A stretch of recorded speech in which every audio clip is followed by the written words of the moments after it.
my wizard's Dev from the place down there. We're some kind of YouTube channel. And today we got two decks for you. They're both budget mono red decks. I know I've gotten a lot of requests for this over the last couple of weeks here. You know, what do we do with mono red post rotation? Well, I think we're still waiting on a couple of pieces to come down the pipeline from VFZ, but for now, we can make a couple of decks with no Theros, no M15, just to sort of showcase where we go from here once we lose some key cards. And I do think there are some interesting directions to go in, so let's go ahead and hit you with some of these decks. Well, the first thing I'm going to bring to you here is a budget impact Tremors build post-rotation. Now, we did build red-black impact Tremors about a month ago, but that had cards from Theros M15 and cost a little bit of money. This cost almost nothing, is very, very focused, and will carry you through the rotations. So let me give it to you. Let's start off with a couple of dashers in the one-drop slot here. We've got 2 copies of Lightning from Final Fantasy XIII and 2 copies of Zergs, the Zergo, the great and mighty Zerg. Both of these cards dash in, are fairly efficient, obviously good against things like sorcery speed mass removal and sorcery speed removal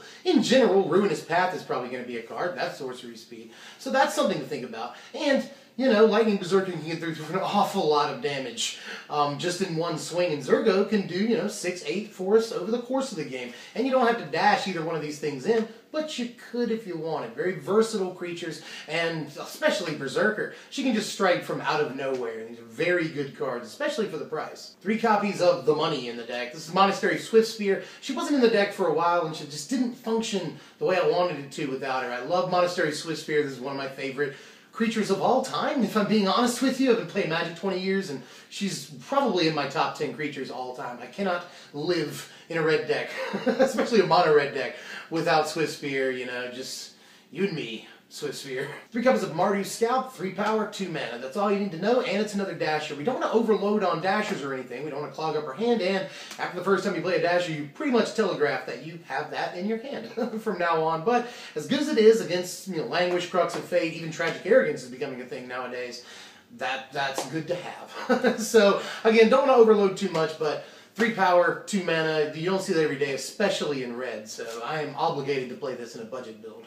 Here's where it's going to start getting funky. 2 copies of Thopter Engineer. We're an Impact Tremors build. It's really, really good to have things that produce, you know, more than one creature when they come into play. Plus, she's a 1/3, which she blocks very well early game. And we need that. The deck goes very wide, and there are times where you're going to do, you know, 10 damage in a hurry, and then to close out the game, you're going to have to rely on Impact Tremors, burn, and things like that. So it's good to have something that not only helps you continue to go wide, but also deal extra damage with Impact Tremors, which is more or less how you're looking to close out the game once you get to their last 6 to 8 life. So really important creature for the deck and helps block. 2 copies of Pia and Kuran, our 2 4-drops here. Again, very, very good with Impact Tremors, and along with Thopter Engineer allows you to, you know, sack for 2 damage and kill guys and stuff like that, clear them out of the way, or just deal damage to the face. You know, Pia and Kuran's activated ability is actually crazy, and the fact that you get, you know, the 4 power for 4 mana, 2 of it flies, you know. Right now, it works fairly well in Standard, and you do see it even in some, like, Jeskai builds. It's odd how many places this card pops up, and that's because it's a very respectable card. Here's the really weird one. We are playing 1 5-drop, but, you know, when I see aggro decks or decks labeled as aggro, play 5 and 6-drop dragons and stuff sometimes, so I don't feel bad about playing. You know, I see Ojutai and Stormbreath in aggro, so I don't feel bad about playing 1 Embermaw Hellion. Now, this works for a million different reasons. Not only will all of our tokens deal an extra damage when they go through, not only will our burn do an extra damage when it hits to creatures or players, but Impact Tremors will deal 2 damage for every creature that comes into play, which, you know, like, Hordling Outburst gets crazy really, really fast. If you have an Impact Tremors and a Embermaw Hellion out, just things get very, very dumb very quick. This will close the game out for you very, very quickly, helps us have a game plan long, and helps us finish very well too. So I've liked Embermaw Hellion when I've seen it, but you don't see it every game. Here are our spells. Let's start you off with some burn. 3 copies of Wild Slash, 2 copies of Collateral Damage, and 2 copies of Roast. I might as well go ahead and give you all that burn. Obviously, we got to pick creatures off the board so that we can get through and not have to chump block, because it's not something that we necessarily have to want want to do. Even if we can chump block, we can't stand up to a Siege Rhino turn after turn after turn, so we've got to be able to burn those creatures away. Something like Roast helps. Wild Slash can obviously go to the face if need be against control decks and things like that, where we just have to do a couple of extra damage, or it can clear out creatures from our path when we're trying to get through for damage with our dudes. Collateral damage is obvious in this deck, I think. We're playing so many tokens and things like that that collateral damage is something else that just helps us finish out the game. We can afford to blow a creature on a collateral damage and basically bolt them. Very powerful effect. 2 copies of Titan Strength in the deck, not only because we're playing Swift Spear, but because we're playing a lot of token generators and stuff like that. And being able to get a 1/1 through for 4 damage out of nowhere is actually really good. I'd like to fit more Titan Strength in the decks, but I didn't really see a place for it, and this was the last card added. And I've seen some decks play a 1 of Titan Strength, you know, and I thought about doing that, but I went ahead and made it 2 here and cut back the 24th land in the deck, which I can understand if you take some issue with. Just add the 24th land and cut a Titan Strength. It's totally fine if you want to do that. But I've had plenty of success doing this. Titan Strength, a very important card also because it helps us scry away any unneeded lands or anything that we don't need at that point. We're playing 4 copies of Dragon Fodder and 4 Hordeling Outbursts. We're just going all the way with it, you guys. Obviously, these are another key card in the deck. I want to play a full play set of each because we get an awful lot of value out of all of them. So I want to play as many copies of these token generators as possible. And the Big Daddy, 4 copies of Impact Tremors. I've said everything that needs to be said about the cards so far. We don't absolutely have to have it to win the game because we can just sort of go very wide and overwhelm with creatures. And we've got tricks, Titan Strength. Some of our dudes have evasion, Pian Karans tokens and Thopter Engineers tokens, you know. Monster Age Swift Spear. Obviously, Lightning Berserker, Zurgo, Mardu Scout, they survive a lot of deck sorcery speed removal plans. So we've got a lot of different ways, you know, angles of attack in this deck, but Impact Tremors really makes the whole thing come together, and I'd love to play 4 copies, so I did. 23 mountains. Just look at it, 23 mountains. Here's the board. There's some cool stuff in here against control, especially Molten Vortex and Scab Clan Berserkers. An absolutely wonderful card, you guys. I fully suggest you try her out because she's been very, very good in testing. Very good. Don't want to talk too much about the board because I got to get on to the next deck because this is a fairly, I think, standard mono-red budget, especially sideboard. You guys let me know if you have any ideas. Here are the power rankings for this deck. A 58 final score, which is really not bad, and the aggressive players will like this deck. I'll say this, it kind of sucks sacrificing your second turn to play Impact Tremors in an aggressive deck, a deck that wants to be aggressive. Obviously, this is a sacrifice of initiative. You're sacrificing all the initiative on a crucial turn, the second turn, in order to gain value over the long game. So the deck does go long in some ways, but it has so much synergy with some of the things that we're playing that we can really build around it very well, even in this budget shell. Obviously, our dashers come into play. You know, if we keep dashing them, they come into play every turn, dealing extra incremental damage through Impact Tremors. Also, we've got a lot of token generators in the deck. Token generators go very well with Impact Tremors, right? Not only that, but I think the cool thing about this deck, above all else, is that usually tokens decks that have a lot of, you know, Pian Karan, Thopter Engineer, Dragon Fodder, Hordeling Outburst, all those cards, bad against mass removal. Now, we can cover our bases a little bit and, you know, help our weakness out by playing these creatures with dash, especially things like Lightning Berserker, which is very good against mass removal, and even Mardu Scout, Zurgo, all these cards really good against mass removal. It helps cover our weakness against mass removal, like we would normally have in this token generating deck. That's something I really, really like about it. Now, Impact Tremors, sacrificing our second turn play for that. Back to that for just a moment before I move on to the next deck.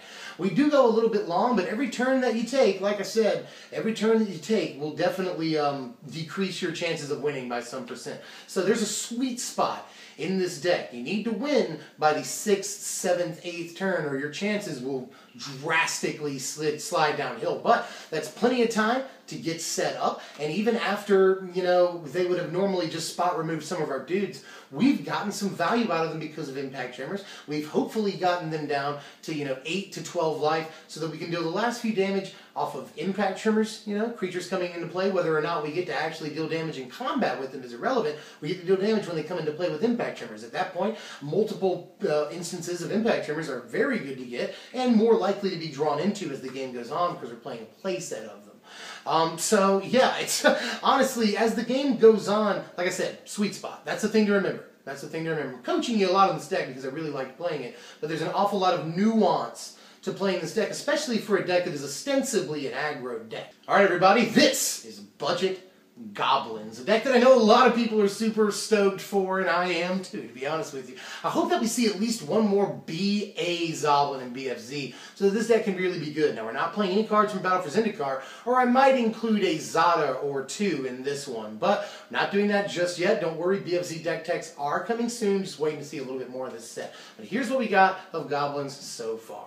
18 creatures in the deck, a few more creatures in the last deck. This one is ultimately more aggressive because we're not playing Impact Tremors. We can actually play 2-drop creatures, which we can do in Impact Tremors, but we're much more focused on it in this deck. We're playing 4 copies, to start the creatures off, of Goblin Glory Chaser. Now, I wouldn't mind playing Swiftspear in this deck either, but that's my sort of personal preference. We are playing 19 spells in the deck, so it helps, you know, something like Swiftspear would still be fine. But I want to stay a little bit on theme here, and Glory Chaser is very good, especially with the next card that I'm going to point out, which is 4 copies of Subterranean Scout. This can obviously help your Glory Chaser go Renown, but, you know, just the second turn right there. That's awesome. It's good to just unconditional Renown is very good. Almost unconditional. And Goblin Pile Driver, Subterranean Scout helps that out, obviously. Put your Goblin Pile Driver out. Next turn, Subterranean Scout, targeting that, and you can swing in. It can get as big as it wants. It's still unblockable. You've already said this guy's unblockable for this turn. So that can actually help facilitate game-ending enormous swings in this deck. And you gotta have Subterranean Scout. It's a very, very good card. You know, Goblins always has something that you can't block. Frenzied Goblin, you know, Mono Red Aggro had, what was it, Hammer Fist, last go round, this last format, and we've got to have something that just lets our dudes get through nearly unconditioned, or at least stops the best guy from blocking. So, gotta play 4 copies of Scout. Speaking of gotta play 4 copies of Scout, 4 copies of Mardu Scout as well. Yeah, this is the only thing in the deck that dashes, helping us again against sorcery speed removal. Broken record right here, this guy. But we gotta have something like this in this deck. They're not very resilient, to be honest with you. If they break us up with a Languish or something like that, we have to claw our way back into the game. And this sort of mitigates the damage from that. And again, 3 power for 2 mana, unbeatable, especially in red decks. And I know it doesn't have synergy with the Scout, that's totally fine. 4 copies of Pile Driver, the centerpiece of the deck. We actually have to have him to justify playing Goblins, I think, at all right now. So, especially post-rotation, from what we've seen so far. He is the HBIC around here, and there's no reason to explain why we're playing Goblin Pile Driver. He is the most important creature in the deck by a lot.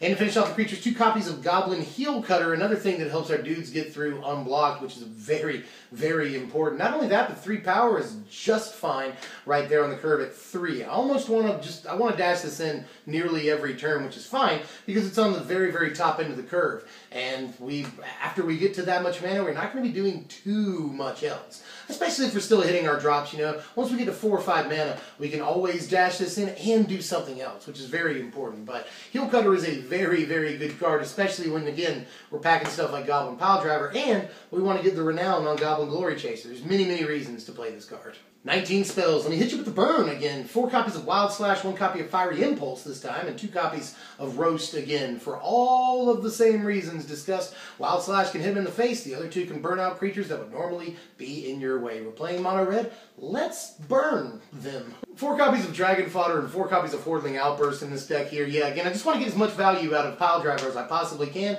and I want to go as wide as we possibly can, too. You know, 18 creatures, and then 8 things that produce more than 1 creature when you play them. So we're going very, very wide in the deck, and this makes Goblin Pile Driver absolutely huge. And even if you don't have a Pile Driver out, these can swing in through huge dudes and help in the game. Even when they have big guys out, they're going to take, you know, 1, 2 damage, which is actually very, very important for late game aggro strategies. So yeah, I want to play all the copies of these I possibly can. 4 copies of Infectious Bloodlust in the deck. That's the fun one, right? Yeah, Infectious Bloodlust is actually really, really good. It's not like other auras, you know. We're not going to get 2 for 1 unless they pick off the very last Infectious Bloodlust, at which point they will have gone through quite a few Infectious Bloodlusts, so we don't care. The plus 2 power is just crazy for the 2 mana, you know, and it stays on there as an enchantment until they can deal with it. So it can even make small creatures into larger creatures, you know. Our Subterranean Scout's now 4/2. Like, that can be really hard to deal with for some decks and deal a lot of damage in just a couple of turns, you know. The new Rancor, it's not, don't get me wrong, but in a deck like this is very, very good. 23 Mountains in this deck as well. And here's our sideboard. It's not really that much different than the first deck, although notice the Impact Tremors in our sideboard. And here are the power rankings. 1 point higher, not by design either, it just happened that way. A 59 is the final score in this deck. We're a little bit higher in speed because we don't have to sacrifice our second turn to something that doesn't affect the board right away. We don't ever have to do that in this deck. That's important. We're a little lower in the synergy department, but we do have some synergies, mostly with Pile Driver. But that's about it.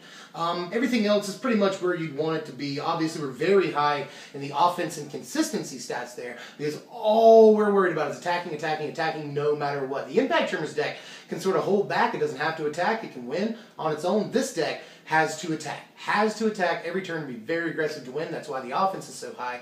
And it's a very consistent deck because we're playing so many 4-of copies in this deck that we can pretty much game plan and know, even we can count cards and know more or less what we may draw next, you know. I've got a very high chance of drawing a Pile Driver now because I haven't seen one in 12 cards, and it's about freaking time. So just we can really depend on drawing the cards that we need to in this deck because it's so focused and playing so many 4-ofs. Very consistent deck. Well, that's all I got for now. Hope you guys enjoyed that. Coming up next is definitely Mardu Dragons. I got so much response for that. It was actually hard to pick between these two decks here, but I think Mono Red is something that more people will have access to than Mardu Dragons, and will still be an important deck, even though it's so easy to build and pretty cheap. Still be an important deck in the upcoming format, and we sort of want ideas on where to go with that deck. So I hope I've given you some ideas, because there's many, many, many more things we can do.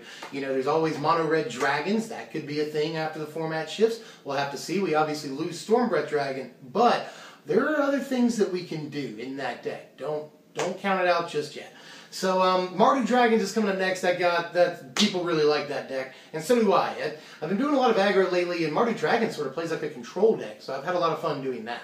But in any case, if you like the content, please help us out. Please, please do that. Like, share, comment, and if you haven't done it yet, subscribe, because, you know, I know there's a lot of people in the comments that haven't subscribed yet. Well, do it. You watch my videos, subscribe. You want to know when I come out with new stuff, right? In any case, I'm Dev from mtg. Thanks for watching, my wizards.